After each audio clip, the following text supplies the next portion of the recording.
오늘 베드로전서 마지막 안부 부분인데요. 바벨론에 있는 교회 그랬어요. 자, 오늘 2020년 마지막 주일이죠. 그래 여러분들이 송구영신 예배 지내고 첫째 주일을 지날 때 마음에 결심한 게 있었을 거예요. 2020년 새해는 가정도 경제도 신앙도 내가 어떻게 해보고 싶다는 꿈이 있었을 것이고 목표가 있었을 거예요. 그 목표대로 마지막 주일 이렇게 지나고 보니까 어떻게 잘 이루어지신 것 같은가요?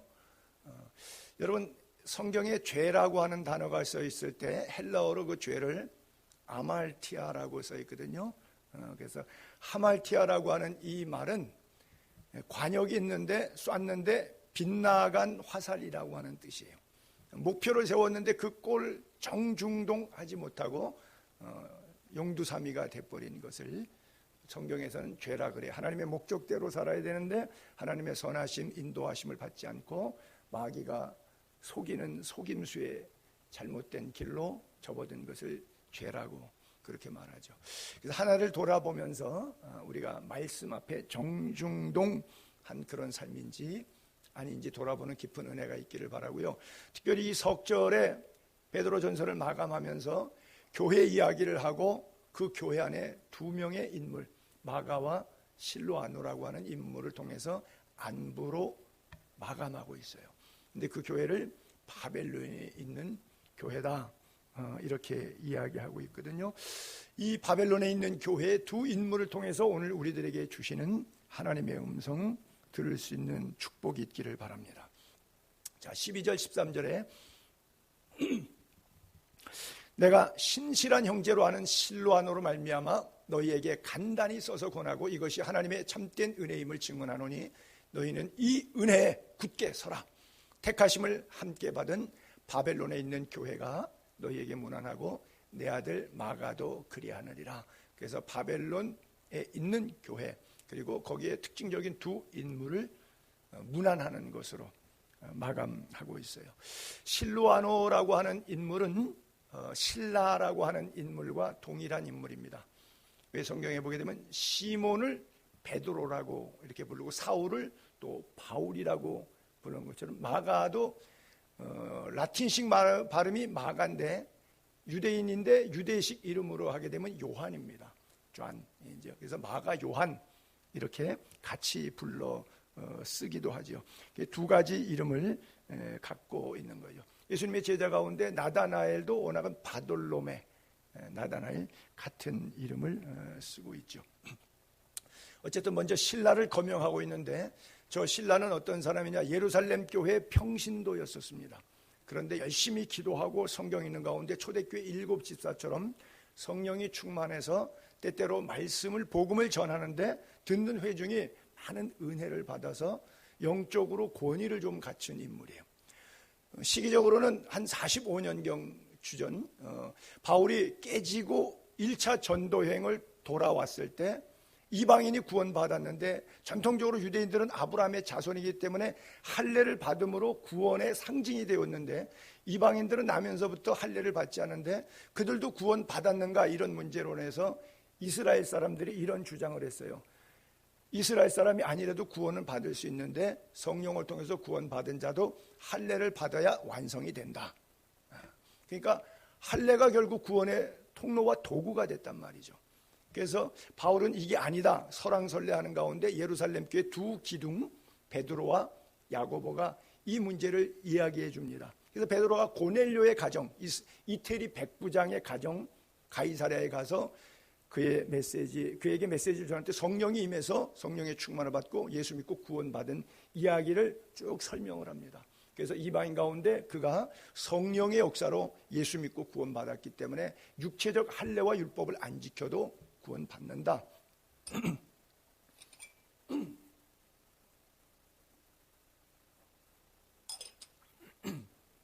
그리고 야고보도 대표적으로 이렇게 이방인이 예수 믿고 구원받는 것만 해도 귀하고 감사한 일인데 그 사람들에게 할례를 받아라 이런 어려움을 주지 말아라. 그래서 할례 안 받으면 어떻게 할 거냐.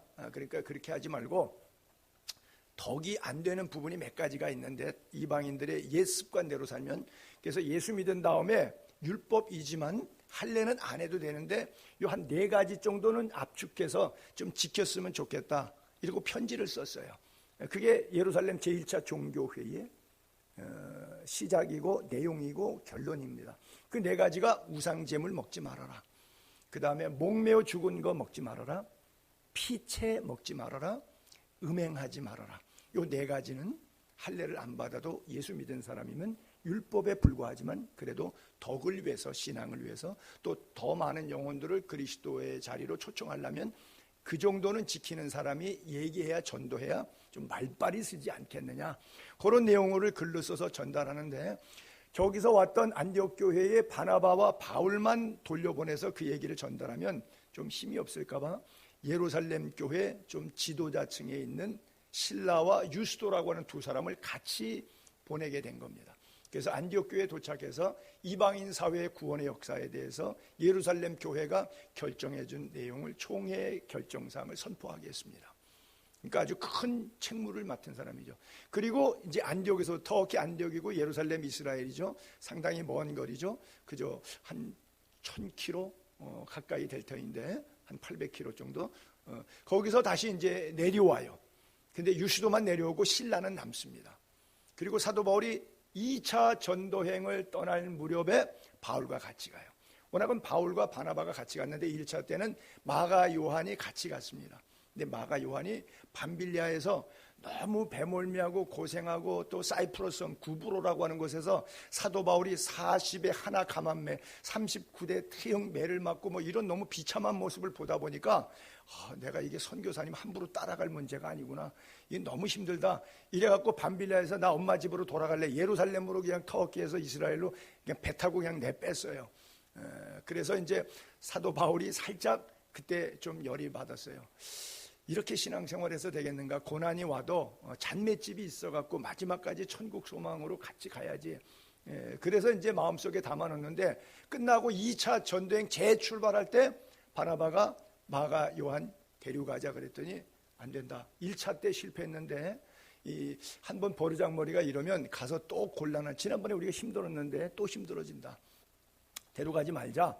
이게 둘이 바나바랑 싸워서 갈라지게 된 이유가 바로 마가 때문에 그랬는데, 그래서 마가는 바나바와 함께 사이프러스로 그냥 다시 가게 되고, 이제 바울은 혼자 남았는데 마침 이 편지를 같이 전달해왔던 실로아노가 올라왔으니까 실로아노가 거기서 예루살렘 집으로 돌아가지 않고 웬일인 자기가 헌신 작정합니다.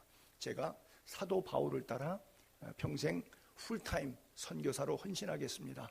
그리고 2차 전도여행 때 같이 따라 나가죠. 그래서 마케도니아인의 환상을 보고 제일 먼저 도착했던 땅이 빌립보죠. 그래서 귀신 들린 여종을 고쳐가지고 거기서 하나님의 큰 역사를 나타낸 빌립보, 유럽의 최초의 교회를 세우게 됐는데, 오히려 귀신 들린 여종 고쳤다는 것 때문에 옷 찢기고 매막에 감옥에 갇혀있게 됐는데, 그때 바울과 함께 갇혔던 사람이 신라예요. 그 구절이 사도행전 16장에 22절부터 보게 되면 이렇게 나오죠. 무리가 일제히 일어나 고발하니 상관들이 옷을 찢어 벗기고 매로 치라 하여 많이 친 후에 옥에 가두고 간수에게 명하여 든든히 지키라 하니, 그가 이러한 명령을 받아 그들을 깊은 옥에 가두고 그 발을 착고에 든든히 채웠더니 한밤중에 바울과 신라가 기도하고 하나님을 찬송하며 주 예수들이 듣더라. 그래서 기적으로 지진이 나면서 옥문이 열리고 주 예수를 믿으라, 그리하면 너와 내 가정이 구원 얻는다. 간수의 가정을 구원해서 루디아의 가정과 간수의 가정을 중심으로 해서 가정교회를, 최초의 유럽의 1호 교회 빌립보 교회를 개척하게 되는 이 배경에 누가 개척했느냐, 우리는 바울 스토리만 잘 알고 있지만 그 옆에 바울이 바울되게 하는 면에 있어서 신라가 그 사역을 감당했다고 하는 것이죠. 그리고 빌립보에서 나와서 그 다음에 데살로니가로 가게 되는데, 데살로니가 교회에 보낸 바울의 편지에 보게 되면 데살로니가 전서 1장 1절, 그리고 데살로니가 후서에도 마찬가지 1장 1절 글쓴이의 안부로 시작할 때 바울과 실로아노와 디모데는, 그리고 여기서 실로아노가 나와요. 하나님 아버지와 주 예수 그리스도 안에 있는 데살로니가 교회에 편지한다. 은혜와 평강이 너에게 있을지어다. 또 후서에도 두 번째 보낸 편지도 바울과 실로아노와 디모데는 하나님 우리 아버지와 주 예수 그리스도 안에 있는 데살로니가인의 교회에 편지하노니 그 얘기예요. 그러니까 데살로니가 교회 개척 멤버도 누구예요? 바로 바울뿐 아니라 새 이래 동안 복음을 데살로니가에 전할 때 실로아노가 같이 따라다녔다고 하는 거예요. 그리고 거기서 야손 사건 때문에 베레아로 또 피난을 가게 되는데 베레아에 가서 사도행전 17장 14절로 보게 되면 15절까지 형제들이 곧 바울을 내보내 바다까지 가게 돼. 왜? 데살로니가 야손 사건 때문에 용파리 사건처럼 베레아에서도 한 80km 서쪽인데 복음 전한다 그러니까 거기서 무리를 초인해서 또 쫓으려고 온 거예요. 그래서 바울이 날마다 성경 공부하고 있었는데 야밤 도주하는 거예요. 그래서 거기 있는 성도들, 예수 믿는 사람들이 배가 나룻배가 있으니까 몇 사람들이 그 배 태워가지고 아테네까지 500km 바닷길을 가게 돼요. 바다까지 가게 하되 실라와 디모데는 너 여기 머물러라. 왜? 내가 야밤 도주하다 보니까 매일 와서 성경 공부하는데 내일 소식도 모르고 와서 있는 사람들이 뻥 찔 것 아니냐. 그러니까 와서 계속해서 성경 공부. 내가 여기까지 가르쳤으니까 그 다음부터 여기 쭉 설명해. 그러니까 바울이 볼 때 실루아노가 바울만큼 말씀에 강하고 구원의 체험, 중생의 경험이 있어서 성경을 조직적으로 그들에게 복음을 잘 전달할 수 있는 능력자라고 믿은 거죠. 그래서 나 대신 네가 성경 공부를 베레아 교회를 이어가라. 그래서 거기다가 나도 갔어요. 내버려두고 바울을 인도하는 사람들, 사공들이죠. 데리고 아테네 와서 뱃사공들을 올려보내면서 500km니까 왕복 1000km죠. 올라갈 때 이런 기별을 해요. 실라와 디모데를 더 이상 베레아에 머물지 말고 나한테로 그냥 내려와라. 그러니까 뱃길로 왕복 1000km니까 시간이 상당히 걸릴 것 아니에요. 그리고 그들이 또 소식 듣고 내려와야 되니까 작전이니까 그 정도 사역하고 복음 전하고 이제는 아랫동네 와서 아직 한 번도 복음이 증거되지 않은 아테네, 고린도도 복음을 전해야 되니까 내려와라. 그랬는데 아테네에서 아레오파고 설교 끝나고 하도 사람들이 박해를 많이 하고 그러니까 아테네에서 다시 고린도로 가죠. 고린도에 내려와서 있을 때 너무 극심해서 갈리오 재판장 총독에게 끌려가기도 하고 이래서 발에 먼지를 털어버리고 너희 피가 너희 머리로 돌아가라 이러고 떠나려는데 밤에 환상이 나타나요. 바울아 잠잠하지 말고 두려워하지 말고 담대히 말하라. 왜? 네가 설교해서 구원받을 내 백성이 이 성에 많다. 그래서 18개월 동안 오버스테이 하게 돼서 장장한 시간 동안 체류하니까 그때 이제 실라와 디모데가 마케도냐로부터 내려와서 같이 사역을 도와요. 그래서 고린도 교회의 태동에 있어서 또 빌립보 교회나 데살로니가처럼 이런 사역을 하게 되는데 고린도 후서 1장 19절에 보게 되면 우리 고린도 교회 보낸 편지에 우리 곧 나와 바울과 실로아노와 디모데로 말미암아 너희 가운데 전파된 하나님의 아들 예수 그리스도는 예하고 아니라함이 되지 아니하였니? 그에게는 예만 되었느니라. 그러므로 아멘하여 하나님께 영광 돌리라고 하는 이 구절에 보게 되면 고린도의 실로아노로 말미암아 너희 가운데 전파된 예수 그리스도라고. 그러니까 바로 실로아노가 바울과 함께 동역함으로 인해서 고린도 지역의 교회를 태동하게. 그러니까 여러 곳의 이방인의 교회를 사실 바울이 세운 것으로 대표적인 주자로 알지만 바울 혼자 세운 것이 아니라 바울이 바울되게 하는, 교회가 교회되게 하는 그 거룩한 동력에 함께 일했던 그런 사람 역할이죠. 지금 우리 이열 전사님이 손영삼을 도와서 우리 예수의 교회를 섬기듯이 예수의 교회가 그냥 있는 것이 아니라 저분의 찬양과 기도 속에 있는 거거든요. 그런 것처럼 실로아노라고 하는 사람의 역할이 중차대한데 이렇게 2차 전도회까지 따라다니다가 갑자기 성경에서 실로아노 이름이 사라집니다. 그래서 바울 서신에 전혀 등장하지 않는데 이렇게 중요한 인물이 약 10여 년의 세월이 지난 다음에 느닷없이 오늘 본문에 딱 나왔는데 바울 서신이 아니라 베드로 서신에 나와요. 베드로가 죽기 전에 로마에서 쓴 베드로 전후서의 끝부분 전서 안부를 전하는데 실로아노를 얘기하면서 신실한 형제로 아는 실로아노다. 그 얘기는 뭐예요? 바울과 함께 이방인 선교, 해외 선교를 위해서 잘 감당했고 또 베드로와 친했다는 얘기는 그들은 이방인의 사도고 이 사람들은 유대인들의 사도로 하나님이 세웠잖아요. 해외 선교와 국내 사역자로 바울과 베드로를 그렇게 쓰셨는데 또 모국 교회와 해외 선교지를 왕래하면서 사역을 액티비티하게 잘하는 바울도 돕고 베드로도 도와서 양쪽으로 최선을 다해서 삶을 살았다는 얘기죠. 그래서 베드로 전서는 베드로가 연만할 때 신라가 대피를 했습니다.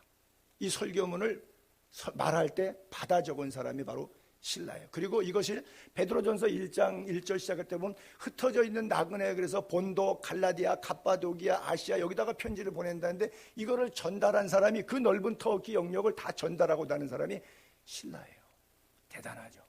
바울을 따라 일하는 것도 엄청나지만 이 베드로의 편지를 그대로 필사본해가지고 받아 적어서 대필 해서 이것을 또 전달까지 했단 말이에요. 내가 신실한 형제라는 신라노로 말미암아 간단히 너희에게 써서 권하고 그러잖아요.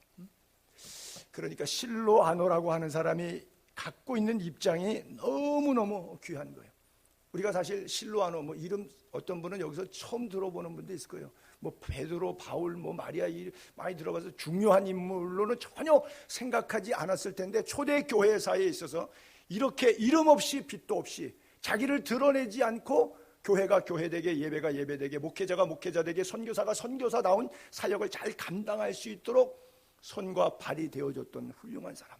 그래서 베드로가 그를 수식하면서 앞에 신실한 형제로 아는, 한 해를 지나면서 우리가 예수 그리스도 안에서 얼마나 하나님 앞에 신실한 faithful Christian, 신실한 믿음 생활을 해왔는지 우리를 돌아보게 하는 아주 훌륭한 모범적인 동역자라고 이렇게 생각해야 돼요. 우리가 가끔 교회에서 일하다 보면 뭐 교사로도 봉사하고 성가대도 봉사하고 뭐 주차 봉사, 취사 봉사 여러 가지 뭐 봉사하다가 갑자기 시험 들어서 그만두는 경우들이 더러 있어요. 왜 그러죠? 자존심 싸움이죠. 나를 뭘로 보고 그래? 또 나를 알아주지 않는다고, 생색이 나지 않는다고 우리가 분노해서 일을 던져버릴 때가 있어요. 이거는 목회자나 하나님에 대해서 세상 말로 하면 갑질하는 거예요. 내가 이만큼 했는데 거기에 대한 리스폰스가 왜 없느냐, 이래갖고 분노하는 것이죠. 실로아노는 전혀 그런 것이 없었어요. 어떤 상황, 어떤 환경에도 휘둘리지 않고 영향받지 않는 전천후 신앙이라고 하는 거죠.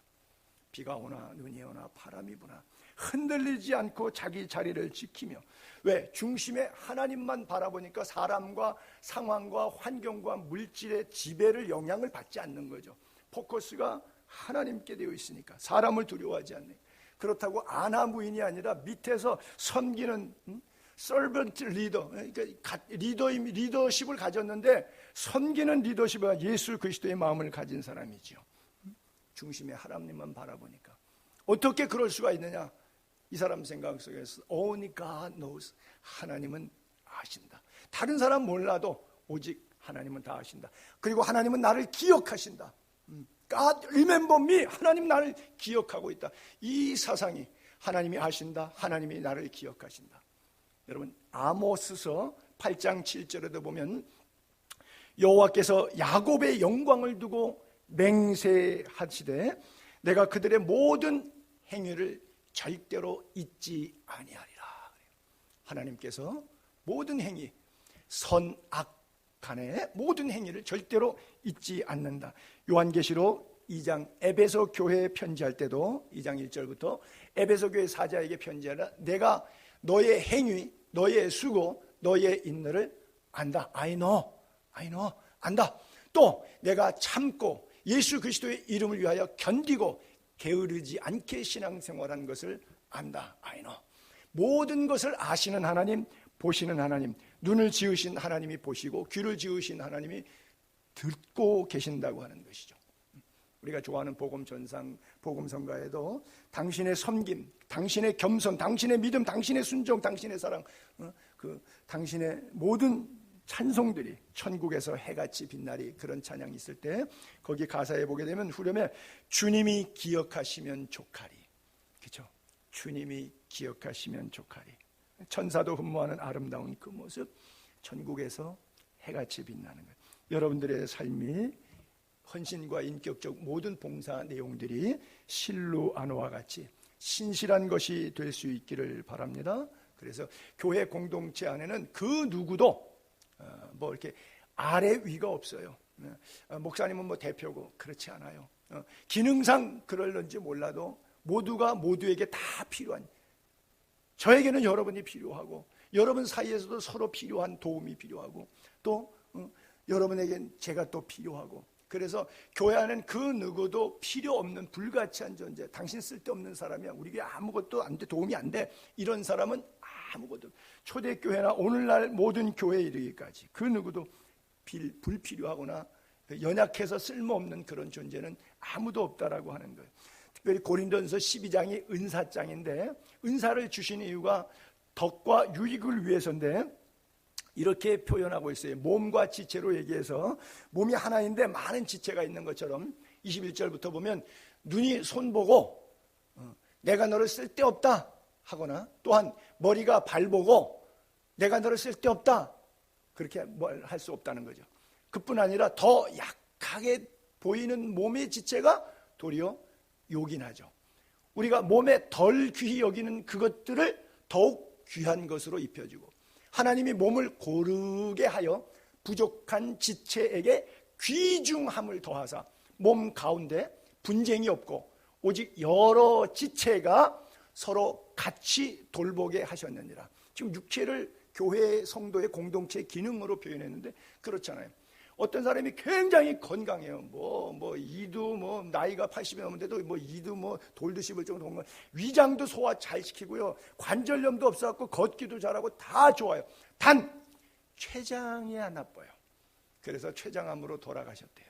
그럼 무슨 소용이 있겠어요? 다 건강해도 췌장 하나 때문에 그냥 무너지는 것과 똑같이. 건강한 것은 뭐냐? 온몸이 서로 위해주는 게 온몸 위해주는. 암이라고 하는 게 뭐예요? 모든 영양분이면 지가 다 가져가서 다른 사람은 말려 죽이고 뺏상 마르게 해서 죽이고 영양분 없어서 고사시키는 게, 이게 주로 암이 하는 역할. 지만 띵띵띵 불어갖고 나중에 복수 차듯이 그렇게 만드는 것 아니겠습니까? 그러니까 온몸에 영양분이 들어올 때 다 분배를 잘 해줘. 너도 필요해, 너도 필요해, 손도 필요해, 눈도 필요해, 코도 필요해. 이게 분쟁이 없이 이게 건강한 몸인 것처럼 교회 안에서도 당신 같은 사람은 우리 교회 필요 없어, 이게 건강하지 않은 교회라고 하는 거예요. 그래서 교회론에 있어서 우리는 건강한 교회 내의 기능, 이것은 서로에 대한 돌봄이라고 하는 거예요. 그래서 내가 뭘 했다라고 해서 뻐기고 갑질하고 이러다 보면 믿음에 시험이 들고 오히려 건강하지 못한 병든 신앙생활을 하는 거예요. 그래서 사역의 결과물을 중시했던 예수님이 70명을 2명씩 묶어서 35개의 동네로 전도를 내보냈더니 주님께서 그들에게 권능을 주셨어요. 그러니까 기도하니까, 나사렛 예수님이 선포하니까 병자가 일어나고 귀신이 쫓아내니까, 아니 여러분, 자기가 기도했는데 그 앞에서 귀신 들린 사람이 귀신이 떠나가고 거품 물면서 쓰러져갖고 온전하게 정신이 돌아오고 이러면 얼마나 내가 흥분이 되겠어요. 그러니까 예수님한테 돌아와서 사역 보고하는데 신나갖고 얘기하니까 예수님께서 미안하지만 찬물을 탁 건졌어요. 그런 것 때문에 좋아갖고 신나갖고 기뻐하면 또 했을 때 다음 날은 그거 없으면 왜 이러지 그래갖고 해석이 안 돼갖고 헷갈려서 혼동서서 이거 예수 믿어야 돼 말아야 돼, 그때는 왜 이러는 거야, 이래갖고 자기 인생에 해석이 안 되는 부분 때문에 너 힘들어할 거잖아. 그러니까 그런 것 때문에 나타나는 현상, 보이는 눈에 드러나는 것 때문에 기뻐하고 즐거워하고 만족하지 말고, 정말 참 기쁨은 너의 이름이 생명책에 기록된 것을 인하여 기뻐하라 그랬어요. 구원받은 것, 예수 그리스도와의 동행함을 기뻐하는 것, 이것이 주님이 우리에게 주시는 영원한 빼앗길 수 없는 기쁨이에요. 그러니까 실로아노는 그런 기쁨이 있으니까 누가 알아주던 알아주지 못하던, 고난이 있던 평안이 있던 상관없이 주를 향해서 성실한 믿음, 신실한 믿음 생활을 할 수 있었던 거예요. 그러니까 2000년이 지났는데도 오늘 본문을 통해서 우리에게 회자되고 설교되고 교훈거리로 그를 기억하며 아름다운 삶의 이야기, 본받는 삶의 이야기로 나타나고 있는 거예요. 그는 똑똑한 사람도 아니었어요. 돈 많은 부자도 아니었어요. 권력 있는 정치가도 아니었고요. 교회 높은 종교 지도자도 아니었어요. 근데 평범한 성도였어요. 근데 성경은 그를 수식할 때 신실한 형제라고 기록하고 있어요. 여러분, 제가 저에게 이렇게 예를 들을게요. 손영삼이 죽어서 장례식에 성도들이 왔어요. 그래서 고 손영삼 목사님 장례식을 쭉 집례하면서 여러분들이 앞에 있는 저 장례 조문 오신 분들이 추억하는 거예요. 손영삼 목사는 어떤 인물이었는가. 그때 여러분 각자로 생각하세요. 어떤 사람으로 평가되고 어떤 인물로 기억되고 회자되기를 원하십니까? 사실 그날이 그렇게 먼 건 아니거든요. 여러분이 하나님 앞에 섰을 때 여러분들의 공동체 속에서, 가족들 속에서 여러분들이 어떤 인물로 평가되고 싶으세요? 어떤 사람은 왕이지만 참 사악했다, 훌륭한 왕이었다, 다윗같이 훌륭하다. 솔로몬처럼 부자였지만 정말 하나님 여호와를 떠난 그런 악한 왕이었다. 대통령이었지만 훌륭한 업적이 있다. 대통령이었지만 그가 한 게 뭐냐, 참 나쁜 사람이다. 박사지만 무식하다. 목사지만 사기꾼이다. 부자지만 더러운 수전노였다. 그 사람 죽었을 때 그 무덤 앞에 가서 우리가 각자 이런 평가를 갖게 될 거예요. 실로아노는 2000년이 지난 오늘 우리도 신실한 형제로 기억하고 있어요. 또 다른 인물이 하나가 마가인데, 마가는 내 아들 마가라고 그래요. 마치 바울이 디모데를 보면서 신앙으로 낳은 내 아들이다 이렇게 얘기했던 것처럼 베드로가 마가를 보면서 마가 요한에게 내 아들 마가다 그래요.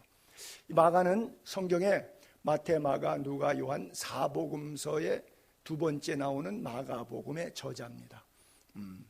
베드로를 통해서 많이 구전으로 들어서 그가 이것을 기록하는데, 네 권 가운데 가장 빨리 써진 책이 있는데 마가복음이에요. 이게 오리지널 복음이고 나머지 사람들은 그것을 근거해서 많이 참고서적처럼 도움을 받아서, 물론 성령의 감동으로 썼지만 도움을 받게 된 것이 마가복음이 가장 기본적이에요. 그래서 마가복음이 제일 짧기도 해요. 전체 4복음서 가운데.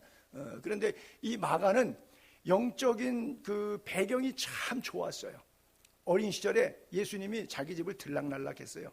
베다니 가셔서는 나사로 집에 가서 숙식 좀 하시고요. 예루살렘에 오시면 이 마가 요한이 엄마 마리아의 다락방에 주로 많이 숙식을 하셨는데, 넓어서 13명, 즉 예수님이 12제자까지 같이 공동 숙식을 할 수 있는, 그래서 마지막 식사 라스트 사퍼, 최후의 만찬이 그 집에서 있었고요. 예수님 부활 승천하신 다음에 오순절날 성령이 120문도 가운데 임했다는데, 그 120명이 모여서 몇 날이 못해서 성령이 너희가 임할 거니까 예루살렘을 떠나지 말고 나를 기다리라 기도하라고 했을 때 모여있던 동네가 바로 마가 요한 지네 자기 집이었어요. 그러니까 10대 때부터 예수님을 눈으로 목격하고 제자들 들락날락하고 그때부터 베드로에 대해서 아버지처럼 삼촌 아저씨처럼 이렇게 친하고 왕래했던 그런 좋은 관계죠. 그래서 좋은 것은 다 보고 자라고, 성경에 가장 착하고 마음 넉넉하고 괜찮은 사람 인물을 뽑으라 그러면 바나바, 왜냐하면 그는 착한 사람이라 이렇게 써 있거든요. 또 밭을 팔아 가난한 사람들의 구제용으로 내놓기도 했고요. 근데 그 바나바가 자기 생질 조카 마가라 그랬으니까 자기의 작은 아버지 숙부 큰 아버지 이 정도의 관계를 갖고 있으니까 아주 집안이 경건하죠. 영적으로 제대로 돼 있고 예수님을 정말 육체적 예수님을 모셨던 집안이고요. 그리고 집이 그렇게 크고 게스트 하우스가 넓게 있어서 여러 사람들의 숙식을 제공할 정도로 아주 영적으로 육적으로 너무 행복하고 좋은 집안에서 자란 그런 소년이었어요.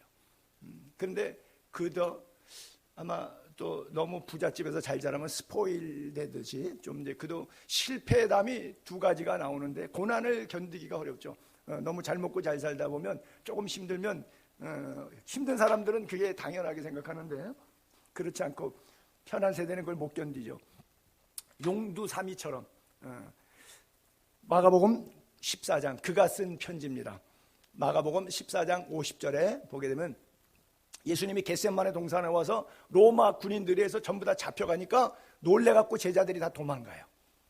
그랬더니 51절에 한 청년, 이것은 마가복음이 자기를 이렇게 수식을 했어요. 한 청년이 벗은 몸에 배 혼이불을 두르고 예수를 따라 겟세마네 동산을 하는데 같이 따라갔다가 거기서 로마 군인들과 무리들이 딱 잡은 거예요. 너도 그 한 패지! 그리고 딱 잡으니까 배 혼이불을 그냥 버리고 벗은 몸으로 도망했어요. 고난을 견딜 힘이 없었어요. 맞습니다. 나 예수쟁이 맞아요. 자기 정체성을 드러내기에는 너무나 연약했어요. 영적으로 그 많은 것들을 목격하면서 자기 집 가정 울타리 영적 분위기 속에서 자랐는데, 신실한 목회자의 가정에서 자란 목사와 같이 새끼 목사처럼 그렇게 이쁘게 잘 자랐는데도 불구하고 정말 예수님을 인정해야 될 때 예수님을 부인하고 말더라는 얘기죠. 그래요. 결국 그 실패를 또 가슴에 담고 같이 사는 가운데 삼촌 바나바가 안디옥 교회로 가서 사역하게 되고 1차 전도여행 갔다 와서 선교 보고 하고 나니까 그 다음에 따라가기로 해서 1차 전도여행 때 같이 따라가겠다고 예루살렘에서 안디옥으로 바나바를 따라 올라갔어요.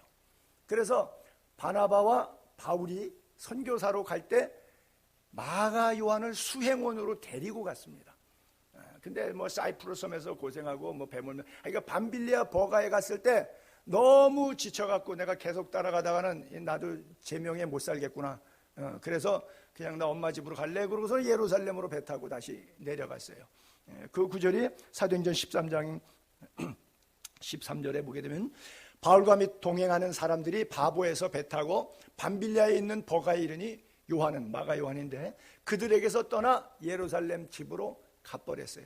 그래서 1차 때 실패했기 때문에 2차 때 그를 동석하자 그랬을 때 바나바는 마가라 하는 요한도 데리고 가자 했는데 바울은 야 지난번에 1차 때 밤빌리아에서 우리 선교팀에서 떠나서 함께 일하러 가지 아니한 자를 데리고 가는 것이 옳지 않다. 아직은 이 친구는 멀었어.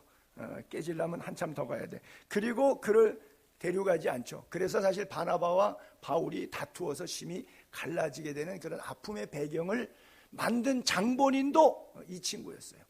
그러니까 예수님의 겟세마네 동산에서도 바울의 선교 현장에서도 영 도움이 안 되는 친구였어요. 그냥 호언장담 내가 하겠습니다 이래갖고 뭐 제가 할게요 그러고서는 앞에 나서서는 아무것도 안 하고 남도 못하게 왜 내가 하겠습니다 하니까 남도 못했잖아요. 남도 못하게만 아주 그런 지저분한 그 신앙 형태를 갖고 있는 그런 모습이 두 가지 다 실패했어요.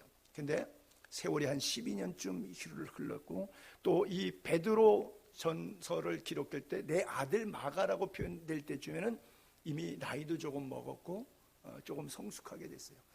여러분 그리스도인은 변질되면 안 되지만 끝없이 변화돼야 됩니다. 다른 말로 끝없이 성숙해야 됩니다. 작년보다 금년이 다르고 금년보다 내년은 더 변화된 그리스도인의 모습으로 살아야 되는데 내 아들 마가라고 했던 이 마가 요한이 바로 그런 인생을 살았는데 대표적인 케이스로 성경의 골로새서 4장 10절 또 빌레몬 1장 24절 디모데후 4장 11절에 마가에 대해서 세 군데다 그렇게 데려오지 말라 데려가지 않겠다고 했던 바울이 기록한 거예요. 약 12년 15년 가까운 세월이 지난 다음에 나와 함께 갇힌 지금 골로새는 로마에서 갇혀 있을 때 쓴 옥중 서신입니다. 그래서 나와 함께 갇힌 아리스도거와 바나바의 생질 마가와 그리고 가로 열고 이 마가에 대하여 너희가 명을 받았음에 그가 이르거든 영접하라. 바울 주변에 바울 좋아하고 바울 존경하는 동역자들이 마가 요한 그러면 바울이 말했던 이미지 때문에 완전히 각계표였어요. 선입견이 안 좋아. 그러니까 그 안 좋은 선입견을 내려놔라 이 뜻이에요. 그가 이르거든 영접하라. 웰컴. 배척하지 말고 웰컴하라. 하나님의 나라를 위해서 함께 역사하는 자들인데 이런 사람들이 나의 위로자가 되었다. 바울의 방해자가 바울의 위로자가 되었다. 또 빌레몬에게 보낸 편지에도 나의 동역자 마가, 아리스다고, 데마, 누가 이런 사람들의 문안 편지할 때 자기의 헬퍼, 동역자라고 마가를 수식하고 있고요.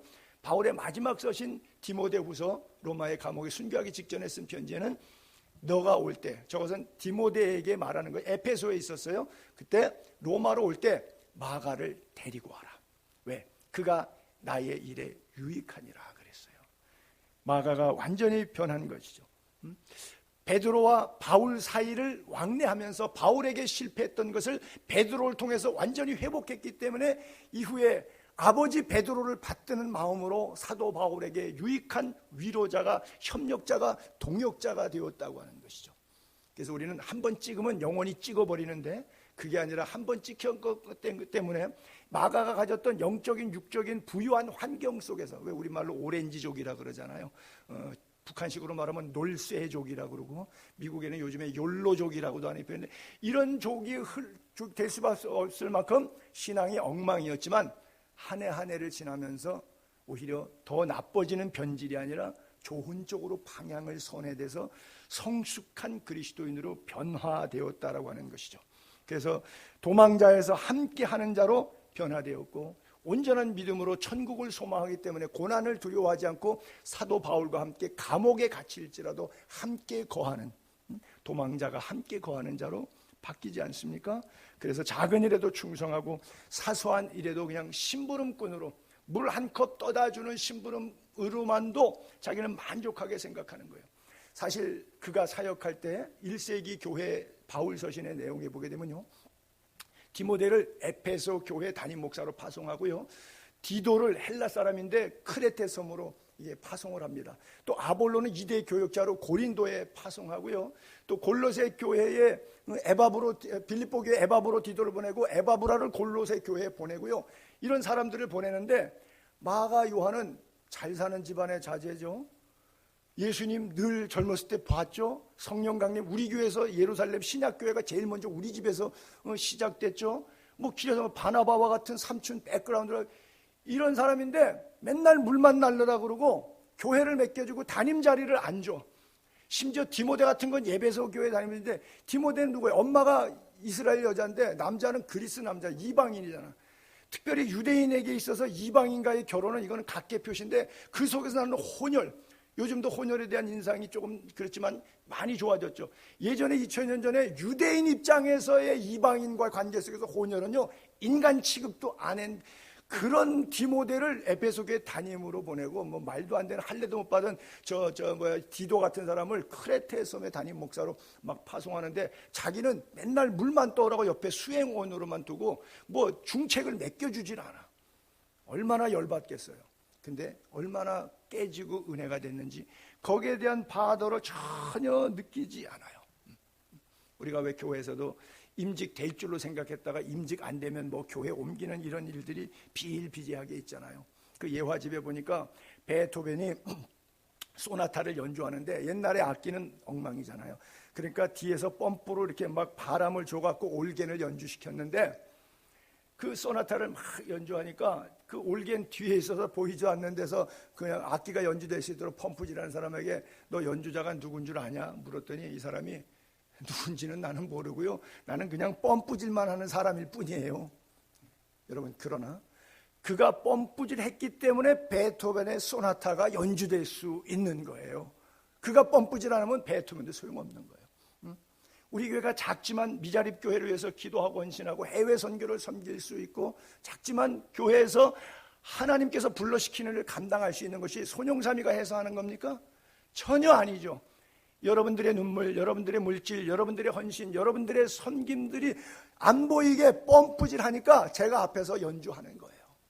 그러면 베토벤의 소나타, 교향곡, 운명, 이것 때문에 베토벤이 찬사를 받지만, 하나님은 베토벤만 포커스를 갖고 있는 것이 아니라 뒤에서 펌프질하는 사람이 베토벤 되게 만드니, 오늘 바로 설교를 마감하는 이 베드로서의 끝부분에 와서 그 스토리의 핵심은 바로 이거인 거예요. 바울도 아니고 베드로도 아니고 그의 안부 끝자락에 나왔던 신실한 형제 실로아노, 그리고 아들처럼 수족처럼 놀아났던 마가, 그들의 섬김이 베드로가 되게 만들고 바울이 되게 만들었고, 오늘 한국 교회가 있도록까지 연결시켜서 만들었던 거죠. 마가를 데리고 오라 그러잖아요. 그를 데리고 가는 것이 옳지 않다라고 했었는데, 이제는 데리고 오라라고 말하고 있어요. 그래요. 우리 교회도 이런 신실한 일꾼들이 저는 많다고 생각하고 참 감사해요. 마태복음 10장 41절 42절에 보게 되면 주님이 이런 칭찬 권면이 있는데, 선지자의 이름으로 선지자를 영접하는 자는 선지자의 상을 받을 것이요, 의인의 이름으로 의인을 영접하는 자는 의인의 상을 받을 것이요, 또 누구든지 제자의 이름으로 이 작은 자 중 하나에게 냉수 한 그릇이라도 주는 자는 내가 진실로 너희에게 이르노니 그 사람이 결단코 상을 잃지 아니하리라 하시니라 그랬어요. 그래요. 이 마가와 같고 신라와 같은 그런 귀한 분들이 우리 예수의 교회를 버티고 있는 줄로 믿습니다. 그래요. 또 이분들이 처한 형편은 어떤 형편이었냐? 바벨론에 있는 교회라고 그랬어요. 그들이 소속하고 그들이 섬겼던 교회를 베드로는 바벨론에 있는 교회라고 그래요. 잠깐 제가 여러분들에게 교회론을 예수님의 설교에서 차용해서 한번 우리가 살펴보도록 할게요. 무슨냐면 우리가 교회라고 하는 거예요. 그래서 천상교회까지 연결되기 전에 바로 잠시 이 지상교회로 있는데, 교회는 사람이 즉 영혼이 교회지 콘크리트나 건물이 교회가 아니다. 우주적 교회, 천상교회의 개념을 여러분들이 이해하시는 것이 필요하고요. 자, 마태복음 22장 2절부터 보게 되면 혼인잔치 비유가 있는데, 천국은 어떤 것을 천국이라 그랬느냐? 예를 들면 마치 자기 아들을 위하여 혼인잔치를 베푼 어떤 임금과 같다. 혼인잔치, 그 종들을 보내서 청한 사람들을 혼인잔치에 오라 하였더니 오기를 싫어하거늘 그들이 돌아보지도 않고 들은 척도 안 하고, 한 사람은 자기 밭, 한 사람은 자기 사업, 또 남은 사람은 오히려 종들을 잡아 모욕하고 때려 죽이는 이런 사태까지 있어요. 신랑 예수 만나기 위해서 정결한 신부 단장하는 신앙생활, 이것을 교회생활, 성도생활이라고 혼인잔치로 비유하고 있는데요. 이게 교회론입니다. 청한 사람들이 많은데 혼인잔치에 오라고 했더니 안 와요. 제가 몇 년 전에 어떤 훌륭하신 내외분하고 식사를 했는데 그분에게 정중하게 식후에 사담을 나누면서 이렇게 했어요. 참 훌륭하시다고. 제가 원하기는 두 분도 교회 다니고 예수 믿고 마음속에 이 땅에서부터 천국을 누리고 평안하시고 기쁘고 즐겁게 사시면 좋겠다고 했더니, 그분이 워낙 돈 많고 부자고 뭐 사회적 지위가 굉장히 높으신 어른이세요. 뭐 대한민국 국세청장이니까 그래요. 그분이 목사님, 저는 너무 행복하고 너무 즐겁게 잘 살고 있습니다. 일요일 날마다 등산도 가고 놀러도 가는데 너무 재밌게 잘 살고 있습니다. 목사님 걱정 안 하셔도 됩니다. 그래요. 사실 그분과 저의 라이프 스타일 보면 그분이 저를 걱정해 주겠죠. 세상적 시각으로 보게 되면. 근데 저는 세상적 시각으로 얘기한 게 아니라 천국 혼인잔치를 얘기했는데, 혼인잔치 오라고 초청했는데 오기를 싫어해요. 자기 밭에 가야 되고 자기 사업하러 가고. 그리고 그분은 저에게 해를 끼치지는 않지만 이런 일들로 인해서 선교사들이 현장에 가서 복음을 전하다가 종들을 잡아 모욕하고 죽이니 하는 것처럼 얼마나 많이 복음 때문에 해를 입고 순교를 당하는 경우들이 비일비재하게 많이 있는지 몰라요. 그 다음 절에 22장 10절부터 쭉 내려가서 더 읽어보게 되면 그러니까 이제 임금이 종들 보고 나가서 아무나 데려오라 이거죠. 종들이 길에 나가 악한 자나 선한 자나 만나는 대로 모두 데려오니 혼인잔치에 손님들이 가득한지라. 친구요, 어찌하여 예복을 입지 않고 여기 들어왔느냐 물으니까 아무 대답 못해요. 임금이 사환들에게 말하되 그 손발을 묶어 바깥 어두운 데 내던지라. 거기서 슬피 울며 이를 갈게 되리라 하니라. 청함을 받은 자는 많되 택함을 입은 자는 적으니라. 이게 바로 교회 모습인데, 악한 자도 교회 안에 있고요, 선한 자도 교회에 있고요, 혼인잔치 손님이 가득한 것처럼. 그래서 제가 그러잖아요. 90%가 대한민국에 예수 안 믿고요, 그렇죠? 10%가 믿는다고 해도 500만 명인데 손님이 그득하죠. 그만하면 500만 명 정도. 그러나 그 속에서 다 중생한 사람이냐? 그 속에서 저는 또 한 10%를 보지요.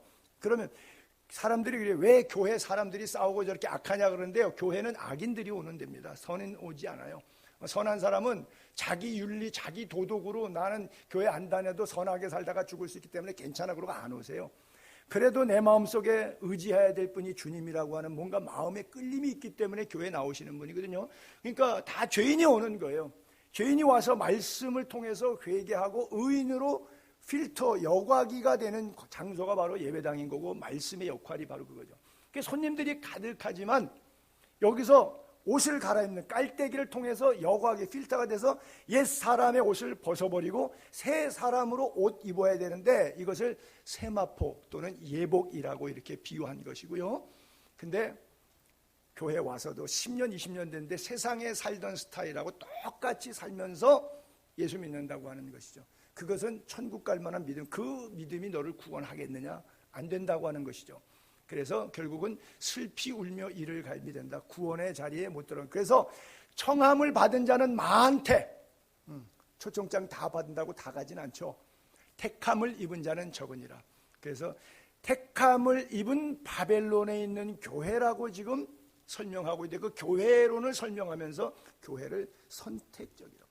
여러분들이 이 자리에 나와 앉아 계시지만 여러분들이 나와서 오고 싶어서 나온 것보다도 배경의 깊은 곳에 들어가면 하나님의 특별한 부르심에 택하심의 은총을 입었기 때문에 내 마음에 이게 믿어지고 감동이 되어지시니까 오는 거죠. 멀쩡한 정신 갖고 상식적으로 과학적으로 또 지구 과학에 의해서 갖고 있는 우리의 개념으로 의하면 뭐 베들레헴에서 2000년 전에 뭐 말바통에서 예수 나고 뭐 십자가 골고다에서 죽고 그가 내 죄를 용서했대. 그하고 나하고 뭔 상관이야.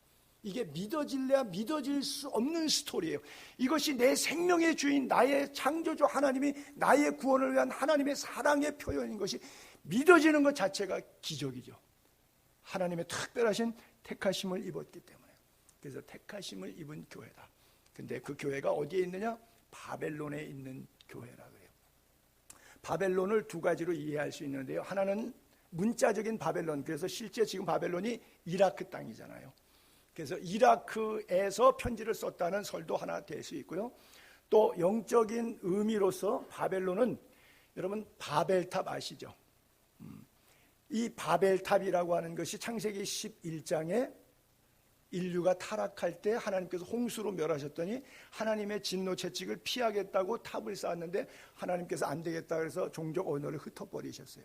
그래서 흩어졌는데 여러분들이 이제 해외여행을 가시거나 그런 지역에 가게 되면 이 바벨론이라고 하는 영역 주변에 보면 뭐 이란, 이라크, 뭐 우즈베키스탄, 뭐 중앙아시아 이쪽으로 보게 되면 크고 작은 지구라트라고 부르는 피라밋같이 생긴 바벨탑들이 수도 없이 많이 있어요. 유적지만 고고학적인 발굴을 통해서 많이 나오는데 왜 이렇게 많이 나오느냐? 이게 인간의 죄성의 한계라고 저는 그렇게 생각하는데, 신할 평지에다가 지었던 바벨탑을 하나님이 흩으니까 사람들이 깨달아야 되잖아. 아, 하나님의 진노를 내가 인간적인 방법으로 막으려고 한다는 것은 한계가 있지.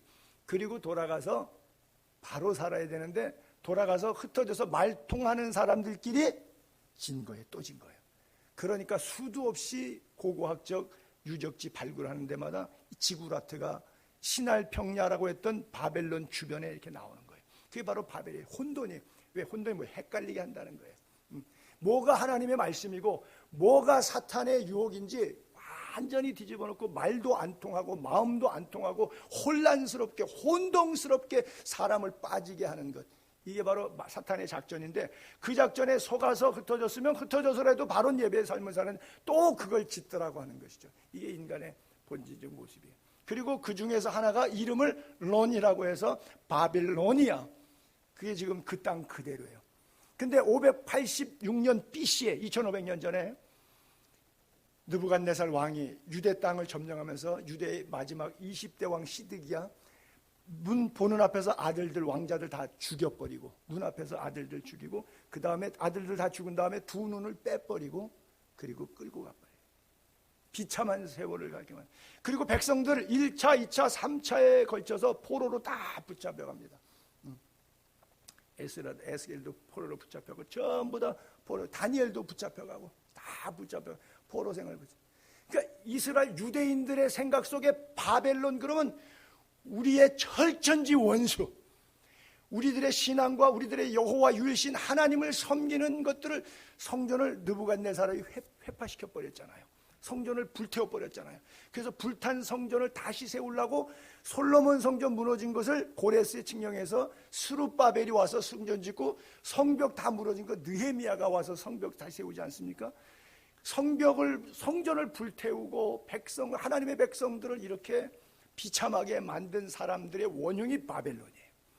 그러니까 베드로가 여기서 바벨론에 있는 교회라고 말할 때 신학자들은 실제 바벨론이다, 문자적 바벨론으로 말하는 사람들도 있는데 저는 그 신학 주석에 동의하지 않고요. 영적인 의미로 해서 그런 고난을 줬던 영적의 고난의 현장이 시대적으로 보면 2500년 전의 바벨론이 베드로 그 당시에 2000년 전의 배경은 로마였어요. 로마가 그렇게 박해를 했어요. 기독교 박해의 원흉입니다. 로마의 10대 박대왕, 뭐 네로 같은 사람, 뭐 토미티아누스, 굉장하죠. 이런 사람들, 이런 가이사들이 계속 역사에 돼. 그래서 그 바벨론이라고 하는 것이 바로 은유적 표현으로 우리의 신앙생활하는 삶이 마치 바벨론에 있는 교회 같다. 그래서 지명을 거기서 채용해 온 것이 아닌가, 그런 생각을 좀 가져봐요. 어쨌든 오늘 우리가 처한 이 한국 교회, 세계 교회의 현실도 마치 바벨론에 있는 교회 같아요.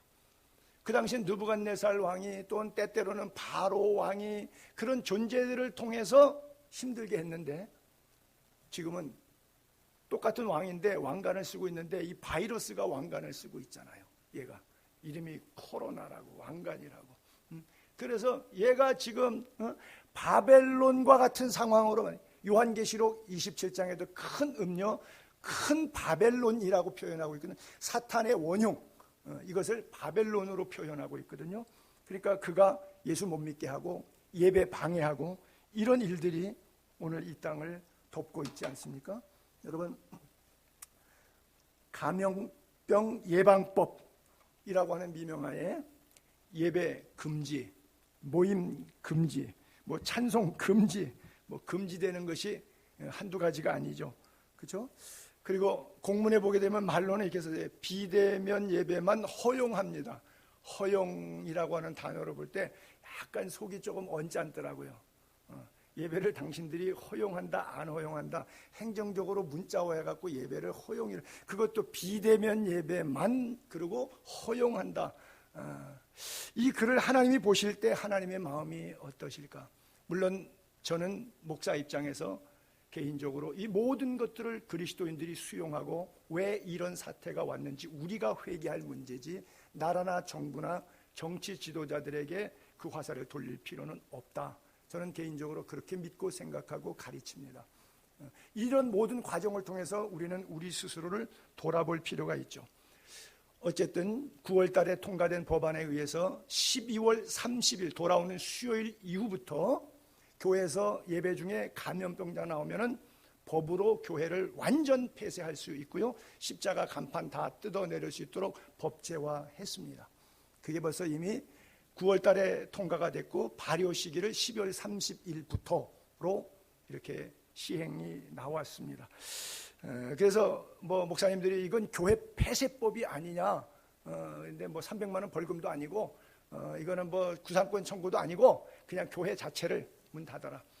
그래서 마치 중국에서처럼 십자가 뜯어내리듯이 간판을 철거해도 교회를 철거하는 교회들이 있잖아요. 철거하듯이 철거해도 불법이 아니에요. 감염법을 위반했기 때문에 교회 철거는 당연한 합법이 되는 법이 발효가 됐습니다. 앞으로 이게 입법에 올라간 게 아니라 발효가 됐고요. 12월 30일부터 이렇게 된 거죠.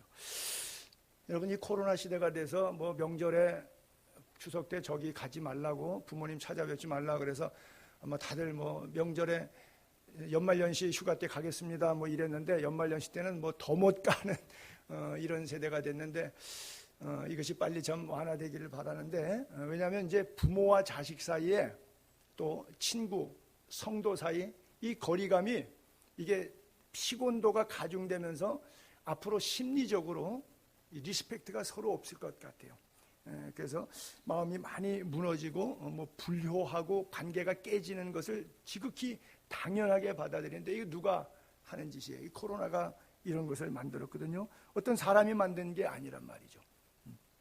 그래서 예수님 우리들에게 이런 말씀하시죠. 마태복음 10장 16절부터 볼게요. 보라, 내가 너희를 보냄이 양을 이리 가운데로 보냄과 같으다. 그러므로 너희는 뱀같이 지혜롭고 비둘기같이 순결해라. 사람들을 삼가라. 그들이 너희를 공회에 넘겨주겠고 그들의 회당에서 채찍질하리라. 또 너희가 나로 말미암아 총독들과 임금들 앞에 끌려가리니, 재판받는다는 거죠. 교회 문제로, 예수님 이름으로. 너희가 내 이름으로 말미암아 모든 사람에게 미움을 받을 것이나 나중까지 견디는 자는 구원을 얻으리라 그래요. 똑같은 메시지인데요, 누가복음 21장에도 같은 맥락이 나오죠. 21장 17절에 또 너희가 내 이름으로 말미암아 모든 사람에게 미움을 받을 것이나 너희 머리털 하나도 상하지 아니하리라. 너희의 인내로 너희 영혼을 얻으리라. 그렇죠? 견디라, 인내하라, 이렇게 주님 말씀하세요. 뱀처럼 지혜롭고 비둘기처럼 순결하게 예배하되 당하는 일에 있어서, 여러분들이 뉴스를 보면서 뭐 동부구치소에 뭐 500 몇 명 뭐 이렇게 탁 하고, 뭐 시장, 백화점, 뭐 깜깜이로 뭐 30% 넘는 사람들 뭐 이래서는 막 나오는데, 거기에 대해서는 뭐 전수검사도 비난이 없지만, 왜 그렇게 됐냐는 비난은 아무도 없지만 교회는 엄청난 비난이 쏟아지죠. 그러면 왜 형평성의 원칙이 맞지 않냐, 이런 얘기를 주님의 입장에서 각색해서 여러분들이 말하자 그러면 하지 말라는 거예요. 이런 얘기, 이런 불만 하지 말라는 거예요. 이런 토로하지 말라는 거예요. 그냥 인내하라는 거예요. 그냥 당하라는 거예요. 듣고 욕 먹으라는 거예요. 형평성의 원리, 법적인 원리, 논리를 따져서 거기다 1대1로 대응하지 말고 그냥 네가 죽고 네가 지고 네가 당하고 그냥 네가 견디고 네가 인내하라고 하는 거예요. 이거 완전히 세상 사람 논리로 보면 바보 같은 논리죠. 근데 성경은 그것을 우리에게 요구하고 있어요. 그래서 영혼의 구원을 받으라 말씀하고 있어요. 우리는 세상에 영원히 살지 않습니다. 기독교를 탄압하는 모든 세력들은 세상이 영원히 살 것처럼 생각합니다. 자기들은 죽는다는 생각에 대해서 개념을 이미 내려놨어요. 그러나 우리는 이 땅을 영원히 살지 않기 때문에 성경 말씀대로 살아야 되는데, 살아있는 동안은 살아야 될 것 아니에요? 그래서 내가 너희를 보내는 것이 양을 이리 때, 여러분 양, 어린 양 한 마리를 이리가 득실거린다 거기다가 넣어놔봐요. 그러면 그거 살라고 집어넣는 거예요? 죽으라고 집어넣는 거예요? 주님이 우리를 세상에 방치하는 것이, 세상에서 예수 믿고 세상에서 주님을 경배하는 삶 사는 것이 얼마나 힘든지 비유컨대 양을 일에게 보내는 것 같은데, 그러니까 그 속에서 살아남으려면 사탄에게는 사탄보다 더한 뱀처럼 노르라는 거예요. 뱀처럼 지혜롭고, 그러나 하나님 앞에는 비둘기처럼 순결한 예배자가 되라고 그렇게 말씀하고 있는 거예요. 마지막 성경 끝맺으면서 마지막 절에 14절은 이렇게 표현하고 있어요. 너희는 사랑의 입맞춤으로 서로 문안하라. 그리스도 안에 있는 너희 모든 이에게 평강이 있을지어다 그랬어요. 여러분, 고난 속에 이렇게 힘들게 바벨론에 있는 것과 같은 그런 교회 성도들이 마가나 실루아노처럼 하나님만 바라보고 중심이 서서 흔들리지 않고 예배자로 살아가야 되는데, 우리끼리 싸우고 다투고 한다 그러면 이건 있을 수 없는 일이죠. 그렇죠? 그래서 성도와 성도 사이를 사랑의 입맞춤으로 서로 문안하라 그랬는데, 사도 바울은 고린도 교회의 마지막 편지나 로마 교회 편집할 때 마지막 부분에 보게 되면 거룩하게 입맞춤으로 서로 문안하라 이렇게 써 있거든요. 그러니까 사랑의 입맞춤은 다른 말로 하게 되면 거룩한 입맞춤, 이것은 성도의 교제라고 말하는 거예요. 그래서 성도의 뜨거운 교제로서 베드로가 표현했듯이 피차 뜨겁게 사랑과 또한 사랑으로 서로를 섬기라고 하는 거예요. 그때 그리스도 안에 평강이 우리에게 주어진다고 하는 거예요. 그가 복을 선포합니다. 베드로가 모든 이에게, 한 사람도 빠짐없이 교회 교인 100% 모든 이에게 평강이 있을지어다. 근데 복은요, 선포한다고 이루어지는 게 아니라 그리스도 안에 있을 때 그 복이 유효합니다. 그래서 그리스도 밖에서 죄악과 타락 속에 살 때 주님이 복을 빈다고 임하는 게 아니라 그리스도 안에 있는 너희 모든 이에게 평강이 있을지어다. 그래서 실로아노를 얘기할 때도 은혜에 굳게 서라, 평강이 너에게 있을지어다, 이런 메시지들은 은혜와 평강은 같이 가는 거예요. 사도 바울이 13권의 편지를 썼는데 바울 서신마다 1장 1절 시작하는데 은혜와 평강이 너에게 있을지어다, 은혜와 평강이 너에게 있을, 계속해서 은혜와 평강을 이야기하고 있거든요. 세상 끝날까지 우리를 붙들고 있는 것이 하나님의 은혜, 그리고 하나님이 위로부터 주시는 평강, 이것만이 세상을 이기고 나를 이기고 죄악을 이기고 승리할 수 있는 거예요. 마지막까지 이 은혜와 평강이 있기를 바라고요. 결론적으로 민수기서 6장 24, 25, 26절에 같이 합독하고 말씀을 맺도록 하겠습니다. 같이 읽죠. 시작. 여호와는 내게 복을 주시고 너를 지키시기를 원하며, 여호와는 그의 얼굴을 내게 비추사 은혜 베푸시기를 원하며, 여호와는 그 얼굴을 내게로 향하여 드사 평강 주시기를 원하노라. 제가 빨간 글자로 여호와는 원하며 원하며 원하노라 썼죠. 하나님이 뭘 원해요? 우리를 축복하셔서 은혜와 평강 주시기를 원합니다. 모쪼록 한 해의 마지막 주일에 하나님께서 여러분들에게 큰 복, 가장 위대한 축복, 은혜와 평강 주시기를 주님의 이름으로 축복합니다. 우리 찬양, 아까 말씀드렸던 주님이 기억하시면 좋가리, 우리 여러 가지 섬김 주님이 기억하시면 좋가리, 같이 찬양 부르고 기도하겠습니다.